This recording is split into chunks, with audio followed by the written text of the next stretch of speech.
PAG-ASA, hope, in an environment where cynicism and despair reign, in an area where there is widespread distrust, as well as the lack of or even the absence of services such as in education and health.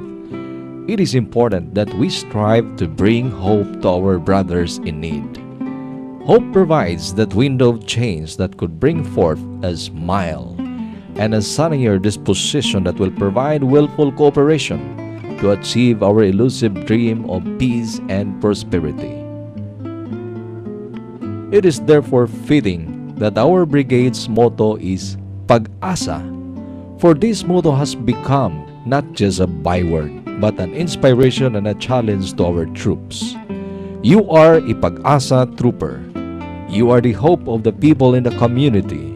You symbolize hope for a better future, hope for better services, hope for better education, better values, and hope for better perspectives in life, hope for dignity and peace, and hope for progress and a better world to live in.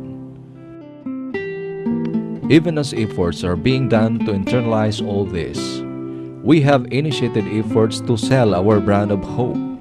Meaningful projects meant to touch the lives of our brothers are being lined up. Projects meant to build trust and confidence, to build relationships, to underscore our commitment to provide selfless service to our countrymen.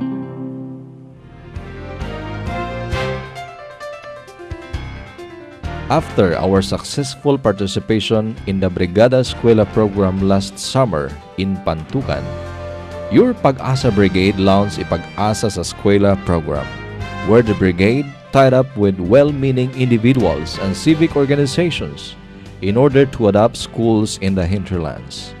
The aim of the program is to be able to provide better facilities and equipment for the schools for the benefit of the students. The Berding PAG-ASA program is our humble contribution to the environmental consciousness campaign being waged globally. Under the program, your PAG-ASA Brigade, in coordination with the local DENR representatives, provide lectures on environmental consciousness to students and parents alike, and plant seedlings in the community. Berding PAG-ASA is not just about planting trees.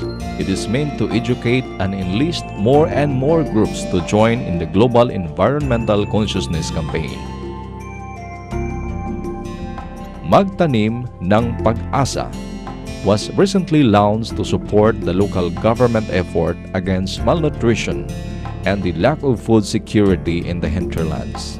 A two-pronged approach was employed. The first is by directly providing training and vegetable seedlings to students and farmers in the barangays.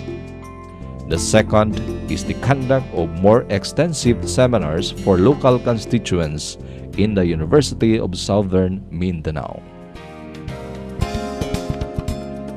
We have also tied up with the local DepEd representatives in initiating the PAG-ASA sa Pag-aaral program.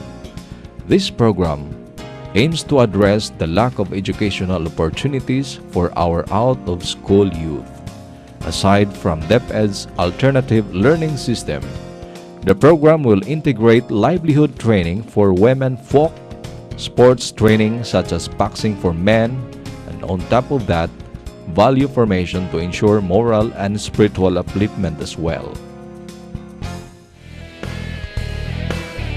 The PAG-ASA sa Kabataan Grassroots Sports Development Program was created with soldier athletes tapped to tie in with local amateur boxers for the youth in the hinterlands. PAG-ASA sa Kalusugan is a regular medical dental outreach program arranged by the brigade in coordination with the provincial government under DOH representatives. We have also provided health services for the Lumad as well as the Muslim communities in our area. PAG-ASA ng Lumad is an all-encompassing program that we offer for our Lumad brothers. Our Lumads are in need of everything from the basics of food, clothing, shelter to education, health services, and many more. Hence, we tie up with different individuals and organizations in order to provide services for the indigenous people in the area.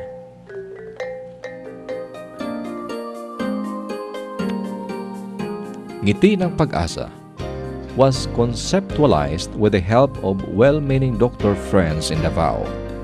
This project aims to provide surgical operations for cleft lip and cleft palate folks in the hinterlands. We have also worked closely with the Mindanao Economic Development Council, or MEDCO, in realizing our Army engineers' contributions in putting up school buildings, potable water systems, and farm-to-market roads in the hinterland barangays. What matters most is not winning the war, but winning the peace. This dictum aptly expresses our desire to address not just the insurgents, but the very root causes that spawn this insurgency.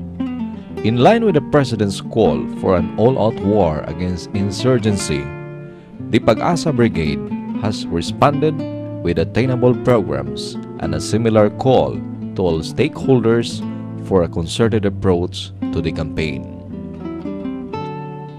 Our programs are guided by 4 key philosophies. First, we believe in education for the youth as a vital key to collective development. Second, we believe in teamwork and unity among our people. Third, we believe in hard work and the need for industry. And lastly, we believe in God.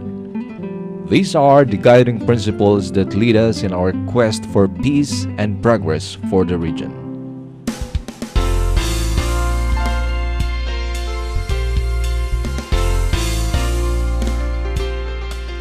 The present role of your Army is expanding.